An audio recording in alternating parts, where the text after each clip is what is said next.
Welcome back viewers. अब हम लोग फिर से एक नए वीडियो के साथ हैं जहां we will be discussing factors influencing an ionization energy।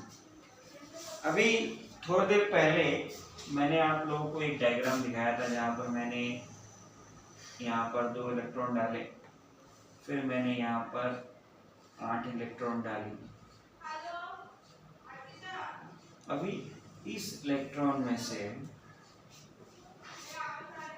Basically ये सोडियम के लिए है।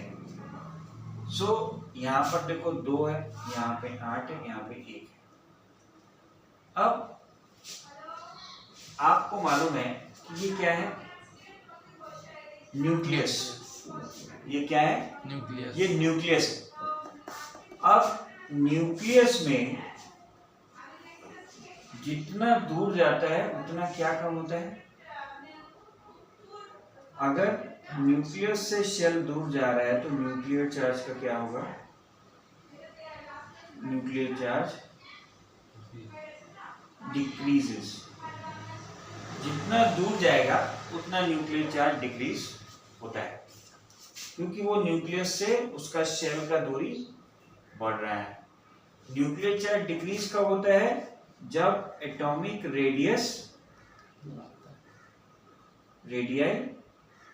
इंक्रीज होता है। रेडियस इंक्रीज हो रहा है तो न्यूक्लियर चार्ज कम हो रहा है। अब मुझे, जैसे हम लोगों ने डिस्कस किया आयनाइजेशन एनर्जी, पहला वाला से हमको निकालने में दिक्कत नहीं होगा, वो इजीली निकलेगा। दूसरे वाले पे हम लोगों ने अभी डिस्कस किया था कि आयनाइजेशन एनर्जी हमें ज्यादा देना पड़ता है, क्योंकि वहां से इलेक्ट्रॉन निकालना इतना आसान नहीं है। तो उसको एक्चुअली में कौन रोकता है? उसको न्यूक्लियस रोकता है। कौन रोकता है? न्यूक्लियस रोकता है, क्योंकि न्यूक्लियर अपने तरफ इलेक्ट्रॉन्स को बांध के रखता है, उसका एक न्यूक्लियर चार्ज है। इसका पहला जो फैक्टर है जो कि आयनाइजेशन एनर्जी को अफेक्ट करता है, वही फैक्टर का नाम है इफेक्टिव न्यूक्लियर चार्ज। पहला फैक्टर का नाम ही है इफेक्टिव न्यूक्लियर चार्ज। अब इस इफेक्टिव न्यूक्लियर चार्ज का हम लोग एक सिंबल भी है, इसको हम लोग Z इफेक्टिव बोलते हैं। अब ये Z इफेक्टिव के बारे में मैं आपको एक बात समझाता हूं। मोर इफेक्टिव या फिर more is the effective nuclear charge, more tightly are held electrons with nucleus, thus the energy required to remove electron which result in higher ionization energy। Z effective का मतलब है Z effective is equal to Z minus sigma, जहां पर Z क्या है? Nuclear charge. जहां पर Z क्या है? Nuclear charge. और सिग्मा क्या है? क्या आप मुझे बता सकते हो कि सिग्मा क्या हो सकता है? व्यूअर्स, क्या आप मुझे बता सकते हैं सिग्मा क्या हो सकता है? इलेक्ट्रॉन्स। सिग्मा यहाँ पर एक नया टर्म है, स्क्रीनिंग कांस्टेंट, जो कि हमें मिलता है शील्डिंग इफेक्ट, शील्डिंग या और स्क्रीनिंग इफेक्ट्स, शील्डिंग और स्क्रीनिंग इफेक्ट्स। ये हमें इन दोनों में से किसी एक केस में हमें ये देखने को मिलता है, या तो वो शील्डिंग या स्क्रीनिंग इफेक्ट से मिलता है। अब आपके मन में क्वेश्चन आ रहा होगा व्यूअर्स कि सर ने बताया नहीं कि स्क्रीनिंग इफेक्ट या शील्डिंग इफेक्ट क्या होता है। अब उसके बारे में पहले बताने से पहले मैं आपको न्यूक्लियर चार्ज थोड़ा सा और क्लियर कर दूं कि Z इफेक्टिव का मतलब क्या होता है। फिर से मैं वो डेफिनेशन दोहरा रहा हूं कि अगर Z इफेक्टिव ज्यादा वैल्यू तब आएगा जब न्यूक्लियर चार्ज का वैल्यू ज्यादा होगा। जब न्यूक्लियर चार्ज का वैल्यू ज्यादा होगा, कब ज्यादा होगा? जब इलेक्ट्रॉन्स को न्यूक्लियस अपने तरफ बहुत टाइटली पकड़कर रखेगा। जब वो किसी चीज को टाइटली पकड़ के रखेगा तो क्या बढ़ाना पड़ेगा? हमें एनर्जी बढ़ाना पड़ेगा। उस चीज को बाहर निकालने के लिए we need lot amount of energy.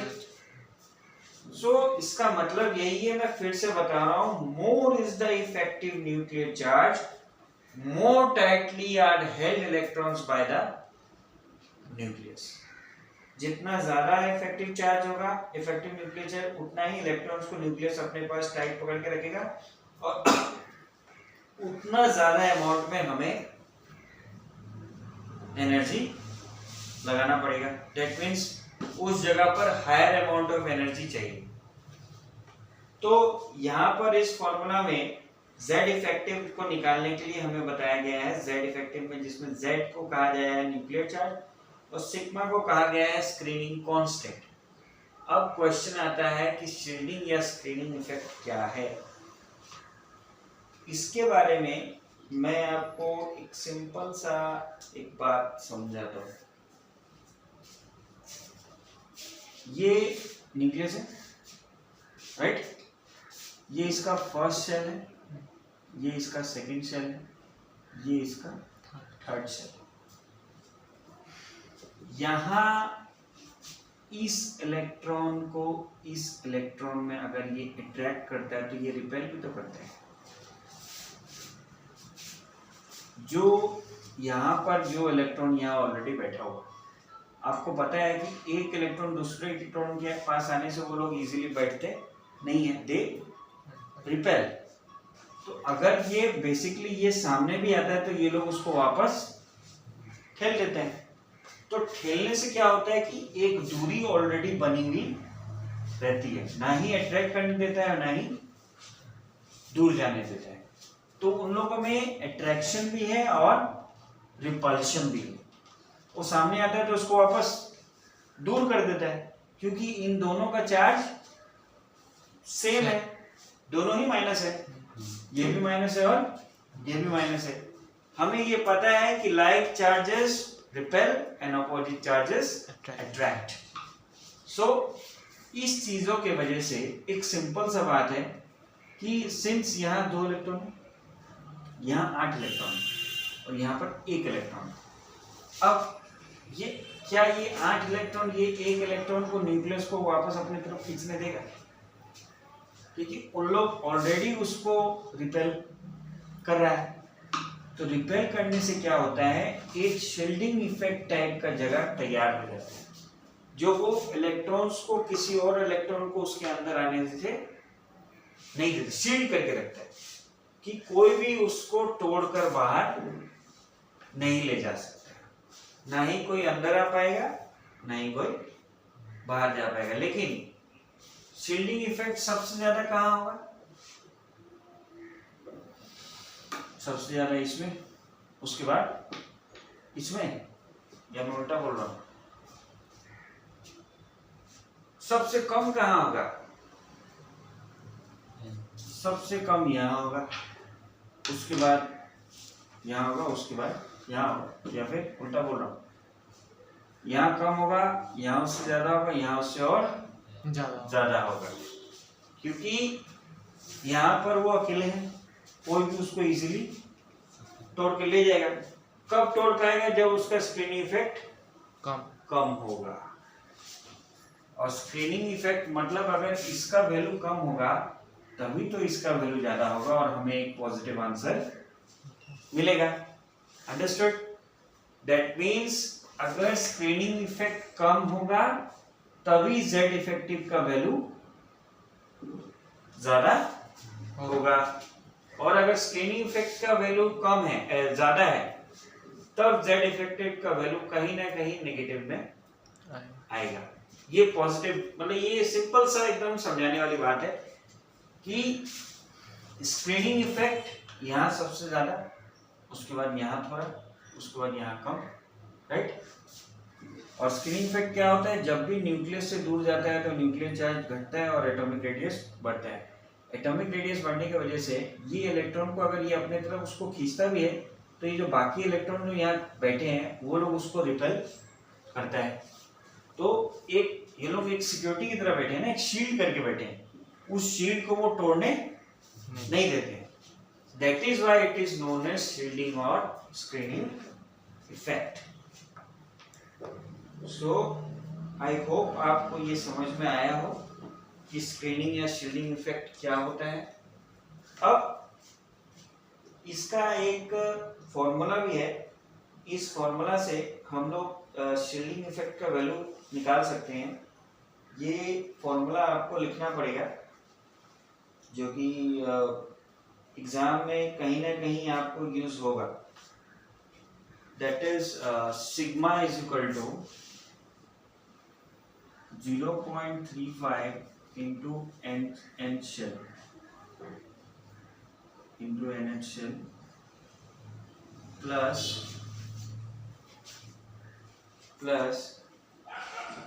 0.85 plus 0.85 into n minus 1 shell into 0.85 plus n minus 1 shell plus 1 into plus 1 into 0 into inner sales. उसके बाद जितने भी इनर सेल्स आते जाएंगे वो उसको रिप्रेजेंट करेगा। ये एक फॉर्मूला है जिससे कि हम लोग स्क्रीनिंग कांस्टेंट का हम लोग डिफाइन कर सकते हैं। ये फॉर्मूला हमें यूज होता है in terms of entrances.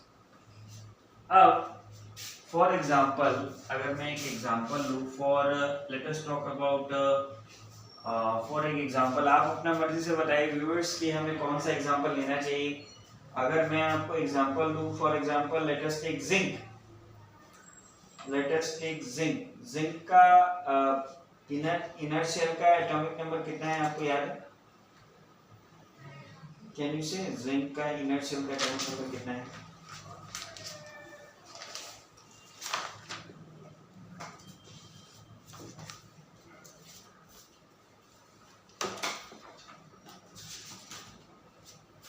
Please tell me.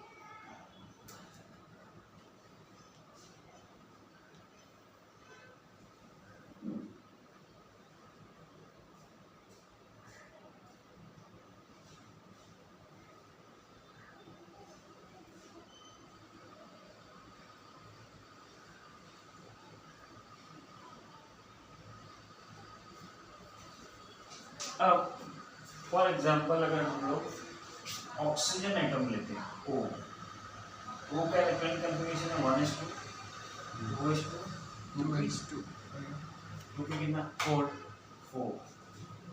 सो ये इसका inner shell, right. Inner shell में अगर जैसे हम लोग काउंट कर रहे हैं, सो पहला 2 शेल को अगर आप ले लो तो यहाँ पर टोटल अगर मैं काउंट करूँ तो यहाँ फर्स्ट शेल में 2 है, दूसरे शेल में 1 2 3 4 टोटल 6 है ना उसके बैलेंस शेल में इलेक्ट्रॉन। अब समझ लो मैं यहाँ पर एक टेस्ट इलेक्ट्रॉन लेता हूँ, एक टेस्ट इलेक्ट्रॉन, हम लोगों ने एक्स्ट्रा एक टेस्ट इलेक्ट्रॉन ले लिया, तो यहाँ पर इसका फॉर्मूला क्या आएगा प्लीज आप मुझे बताओ। फर्स्ट NH शेल का sigma is equal to 2 into 0.35 plus यहाँ पर टोटल कितने लिए हम लोगों ने 5, 1 2 3 4 5, तो 5 into 0.85 मतलब n minus 1 शेल, ये लास्ट, ये अगर n है ये होगा n-1, राइट। सो अब इसको कैलकुलेट करो आप, कितना होगा 0.2 into 35 और 0.585 कितना होगा, प्लीज मुझे बताओ कि ये कितना होगा। 0.7। बट ये 5 हम लोग क्यों लेंगे, यहाँ पर तो 4 ही इलेक्ट्रॉन है ना, इसको 4 ही लो, वहां से हम लोग एक इलेक्ट्रॉन को बाहर निकालेंगे बाद में, इसलिए मैंने ये टेस्ट इलेक्ट्रॉन लिखा है। अब आप मुझे बताओ कि इसका वैल्यू कितना होगा 0.2 इंटू 0.35 इंटू 4 इंटू 0.35। एक सेकेंड, ये n-1 तो ये होगा, ये n होगा ना, ये लास्ट सेल है, ये लास्ट सेल है तो ये n होगा, ये हुआ n-1, तो ये होगा this एंड ये होगा this। तो ठीक, काम करो।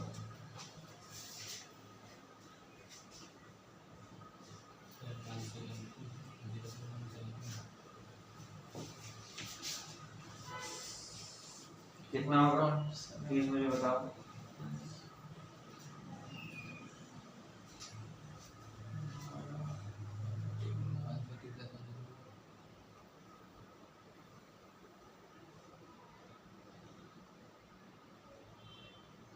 3.10 मतलब 3.1। सो बेसिकली इसका वैल्यू हो गया 3.1। So this is how we do it. Okay, अब फॉर एग्जांपल इसका अगर हमें z इफेक्टिव निकालना है और इसका न्यूक्लियर चार्ज है 7 और इसका स्क्रीनिंग कांस्टेंट है 3.1, तो आंसर कितना होगा प्लीज टेल मी। 3.9 3.9। हाँ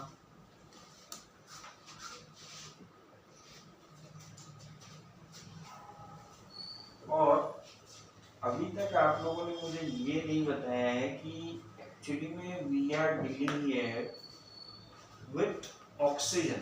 तो ऑक्सीजन में अगर मैं यहाँ 4 काउंट कर रहा हूँ तो क्या ये करेक्ट होगा? मैं आपको उतने देर से बोल रहा हूँ, यहाँ पर टोटल कितने हैं? 6। 6 में से 1 इलेक्ट्रॉन तो मैंने बाहर निकाल दिया, तो बचे कितने? 5। तो यहाँ 5 होगा। अब आप निकालो, थोड़ा सा वैल्यू बताओ। कोई बात नहीं, लास्ट वाला वीडियो को हम